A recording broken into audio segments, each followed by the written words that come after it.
do this long division, we want to set it up in a long division format. So I'm going to put what's on the bottom, 2x minus 1, on the outside of my division because that's what's being divided. And then I'm going to put the rest of it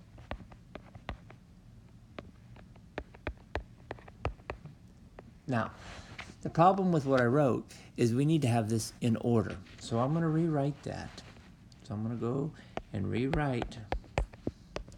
So I have a highest degree first. So my 4x cubed needs to be first. My minus 4x squared needs to be second. My plus 7x needs to be third. And my minus 9. Now that I have that written correctly, I'm going to erase this part so we can do our division. So all we do is we take this first term, 2x, and we divide it into the first term we have here. So 2 goes into 4 2 times. 2 goes into x cubed, x squared, so how many is left over? Then I just multiply. 2x squared times 2 should be 4x cubed. We basically want to get that number every time. And then 2x squared times a negative 1 will be a negative 2x squared. Then I subtract. When I subtract, those will always go to 0. So here's the tough part. I have a negative 4 and I'm subtracting a negative 2, which really is adding a positive 2. So I'm going to get a negative 2x squared. Then I bring down my next term, and I now divide. How many times is 2x going to negative 2x? Well, it goes negative 1 time with an x, because that's what's missing. So then I multiply. Negative 1x times is a negative 2x squared, and negative 1 times negative 1 is a positive 1x, and I subtract. Subtract means this will be 6x, and then I bring down my next term, which is a minus 9.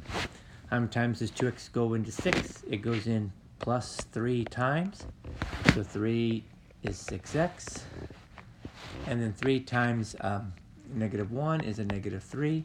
I subtract again, and when I subtract, this becomes a negative 6. So negative 6 becomes my remainder, and I always put my remainder over what I'm dividing by, 2x minus 1. And so there's my answer, division.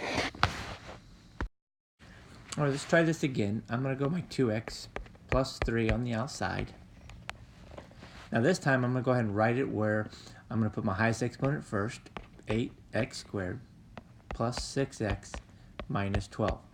Now that I have it in order, I can divide. How many times does 2x go into 8x squared? It goes 4 times, and there's another x. So now I can multiply 4x times this. So whatever you get when you multiply this first one has to be the exact same term. Then I multiply my second term, 4x times 3, I get 12x. And now I'm subtracting. That's why these always go to 0. So 6 minus 12 gives me a negative 6x. And I bring down my next term. So how many times does 2 go into negative 6? It goes in negative 3 times. So negative 3 times 2x is a negative 6x. And negative 3 times a positive 3 is a negative 9. And I'm subtracting. So subtracting means it gets added to a positive, so I get a negative 3 as my remainder. So negative 3 goes over what I was dividing by, 6x plus 3.